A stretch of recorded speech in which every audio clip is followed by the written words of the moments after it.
Assalamualaikum warahmatullahi wabarakatuh. Di sini saya akan mempresentasikan tentang simpanan dana tabungan. Selanjutnya, tabungan dan simpanan. Tabungan lebih bersifat sebagai penampung atas dana yang kita sisihkan dengan berbagai macam tujuan, seperti persiapan dana darurat, persiapan dana liburan, dana pendidikan, dan lain sebagainya. Simpanan lebih bersifat seperti penampung payroll atas penghasilan bulanan yang kita dapatkan. Simpanan difungsikan untuk memenuhi kebutuhan sehari-hari atau kebutuhan bulanan. Simpanan dana tabungan. Tabungan adalah suatu simpanan uang yang berasal dari pendapatan yang tidak digunakan untuk keperluan sehari-hari maupun kepentingan lainnya. Simpanan uang dapat digunakan dan diambil kapan saja tanpa terikat oleh perjanjian dan waktu. Salah satu tabungan yang paling sering digunakan banyak orang zaman sekarang yaitu di bank. Banyak kemudahan yang ditawarkan oleh bank-bank untuk mereka calon nasabah yang ingin menabung. Salah satu kemudahannya adalah dapat menarik tunai secara mandiri melalui mesin ATM anjungan tunai mandiri yang disebarkan oleh bank tersebut. Ketika menabung di bank, umumnya nasabah akan mendapatkan fasilitas seperti kartu ATM, buku tabungan, mobile banking, serta beberapa layanan lain sesuai dengan kebijakan masing-masing bank. Selanjutnya, jenis-jenis tabungan. Yang pertama ada tabungan konvensional. Tabungan konvensional merupakan salah satu jenis tabungan yang dananya dapat diambil kapan saja dan tidak memiliki batasan waktu penyetoran. Sebagian besar masyarakat di Indonesia memiliki tabungan konvensional. Menjadi nasabah dari tabungan konvensional akan diberi sebuah nomor rekening dan kartu ATM yang dapat nasabah gunakan untuk melakukan penarikan tanpa harus pergi ke bank. Yang kedua, tabungan anak. Tabungan anak ditujukan untuk mereka yang ingin mengajarkan anak-anaknya untuk menabung sejak dini. Yang ketiga, tabungan mata uang asing. Mata uang asing yang sering digunakan dalam tabungan ini seperti dolar, euro, pound sterling, dan beberapa mata uang asing lainnya. Yang keempat, tabungan haji. Tabungan haji ini akan difungsikan untuk rencana ibadah haji. Tabungan haji ini akan direkomendasikan pada nasabah yang sudah memiliki rencana untuk melaksanakan ibadah haji agar rencana ibadah haji lebih terarah dan pasti. Jika saldo mencapai batas maksimal untuk mendaftar haji, nasabah bisa langsung mendaftar ke Kementerian Agama untuk mendapatkan nomor antrian. Yang kelima, tabungan giro. Tabungan giro digunakan sebagai alat transaksi bisnis perusahaan yang biasanya menjadi nasabah dari tabungan giro. Nasabah menggunakan cek atau biljet giro untuk melakukan transaksi. Jenis tabungan giro ini tidak akan diberikan buku tabungan. Hanya sebuah catatan transaksi selama 1 bulan yang disebut dengan rekening koran. Selanjutnya, alat-alat penarikan tabungan. Yang pertama, buku tabungan. Berisi catatan saldo tabungan, penarikan, penyetoran, dan pembebanan-pembebanan yang mungkin terjadi. Buku ini digunakan pada saat penarikan sehingga langsung dapat mengurangi saldo yang ada di buku tabungan tersebut. Yang kedua, ada selip penarikan. Formulir penarikan di mana nasabah cukup menulis nama, nomor rekening, jumlah uang, serta tanda tangan nasabah untuk menarik sejumlah uang. Selip ini biasanya digunakan bersamaan dengan buku tabungan. Yang ketiga, ada kwitansi. Bukti yang dikeluarkan oleh bank yang fungsinya sama dengan selip penarikan di mana tertulis nama penarik, nomor penarik, jumlah uang, dan tanda tangan penarik. Alat ini juga dapat digunakan secara bersamaan dengan tabungan. Yang terakhir, kartu yang terbuat dari plastik. Kartu kredit yang terbuat dari plastik yang dapat digunakan untuk menarik sejumlah uang dari tabungannya, baik bank maupun di mesin automat teller mesin ATM. Mesin ini biasanya tersebar di tempat-tempat yang strategis. Selanjutnya, manfaat memiliki rekening tabungan. Yang pertama, lebih aman dan terjamin. Yang kedua, keuntungan bunga di setiap bulan. Yang ketiga, menciptakan kondisi keuangan yang lebih sehat. Yang keempat, siap sedia ketika kondisi darurat. Selanjutnya, persyaratan penyelenggaraan simpanan tabungan. Yang pertama, bank penyelenggara. Setiap bank dapat menyelenggarakan tabungan kecuali bank asing. Yang kedua, persyaratan penabung. Kelengkapan dokumen, umur penabung, jumlah setoran, jumlah penarikan. Yang ketiga, jumlah setoran. Setoran minimal waktu pertama menabung, setoran selanjutnya, dan saldo minimal yang tersedia di tabungan.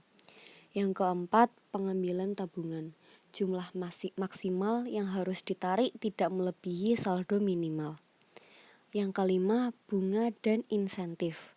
Besar dan cara perhitungan bunga serta insentif berupa hadiah. Cenderamata untuk menarik nasabah menabung tergantung bank. Yang keenam, penutupan tabungan. Terdapat syarat-syarat tertentu untuk menutup tabungan.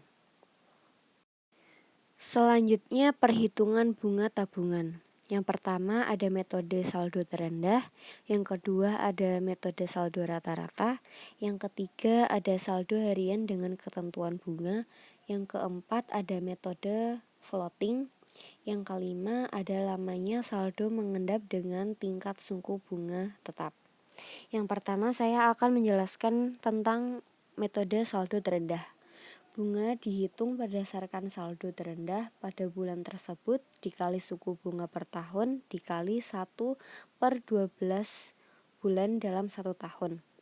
Yang kedua, metode saldo rata-rata. Jumlah saldo akhir tabungan setiap hari dalam bulan berjalan dibagi jumlah transaksi dikali suku bunga per tahun dikali 1/12. Yang ketiga, saldo harian dengan ketentuan bunga. Bunga tabungan dihitung dengan menjumlahkan hasil perhitungan bunga setiap harinya. Yang keempat, metode floating. Bunga dihitung berdasarkan lamanya dana mengendap dengan suku bunga yang berubah-ubah sesuai dengan perubahan suku bunga secara umum. Yang kelima, lamanya saldo mengendap dengan tingkat suku bunga tetap. Setiap saldo tabungan yang muncul pada suatu periode dihitung berdasarkan lamanya saldo yang mengendap dan suku bunga yang telah ditetapkan. Selanjutnya, kelebihan dan kekurangan menabung di bank. Yang pertama, keuntungan bunga dan bagi hasil. Keuntungan yang didapat dari bunga tidaklah seberapa, namun kalau Anda menabung dalam jangka waktu yang lama dan dana yang ditabung dari waktu ke waktu makin besar, bunga tabungan akan memberikan keuntungan yang signifikan. Yang kedua, ada keamanan. Keamanan adalah salah satu faktor penting dalam menabung di bank. Bank memiliki sistem keamanan berlapis, baik yang bersifat fisik maupun non-fisik. Secara non-fisik, dalam menjamin keamanan uang, bank bekerja sama dengan lembaga peminjaman simpanan atau bisa disebut LPS. Ketika terjadi masalah yang berdampak buruk pada bank, uang nasabah tetap bisa diambil karena dijamin dengan LPS. Yang ketiga, kebebasan dalam bertransaksi. Semua bank menawarkan fitur-fitur yang sangat lengkap bagi nasabah. Selain bisa menyimpan uang, memiliki kesempatan untuk melakukan transaksi finansial, fitur transaksi tersebut biasanya mencakup berbagai hal seperti transaksi transfer dan penarikan uang melalui ATM, SMS banking, ataupun internet banking. Keberadaan fitur-fitur tersebut memberikan kemudahan bagi nasabah untuk melakukan transaksi selama 24 jam. Nasabah pun menjadi bebas dalam melakukan transaksi. Selanjutnya yang kelima, mudah diambil untuk kebutuhan mendesak. Dengan kebebasan transaksi yang diberikan, uang tabungan bisa diambil sewaktu-waktu, kecuali memilih tabungan berjangka. Ketika mendadak membutuhkan dana, tabungan bisa diandalkan tidak akan menemukan kendala dalam melakukan penarikan. Selanjutnya yang keenam, pilihan investasi yang terbilang aman. Menabung juga bisa dijadikan pilihan investasi meskipun hasilnya tidak lebih besar dari pilihan investasi lainnya. Ada banyak pilihan investasi yang lebih menjanjikan daripada menabung, semisal investasi saham, obligasi, atau reksadana. Yang ketujuh, dapat mengelola keuangan dengan lebih terencana. Salah satu tujuan dari menabung adalah agar dapat mengelola uang dengan lebih terencana. Dengan menempatkan uang di bank, khususnya dengan memilih produk tabungan berjangka, perencanaan keuangan bisa lebih terarah dan konsisten, dengan sendirinya menjadi disiplin dalam menjalankan perencanaan keuangan. Selanjutnya yang kedelapan, kesempatan mendapatkan hadiah. Menabung di bank menjadi sangat menarik karena bank akan memberikan hadiah bagi nasabahnya. Sebenarnya, pemberian hadiah ini tidak diberikan kepada setiap nasabah. Hadiah diberikan lewat pengundian. Meskipun demikian, undian berhadiah menarik perhatian banyak orang. Pasalnya, hadiah yang ditawarkan bisa berupa uang miliaran ataupun mobil mewah. Semakin rajin menabung, maka kesempatan untuk mendapatkan hadiah semakin besar. Selanjutnya kekurangan.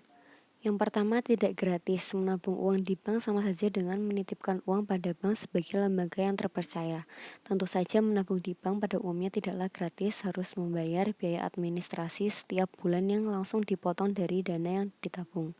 Namun jika menggunakan jenis tabunganku, dibebaskan dari biaya tersebut. Meskipun demikian, tetap saja ada biaya-biaya seperti biaya pasif, biaya penutupan rekening, dan biaya transaksi debit.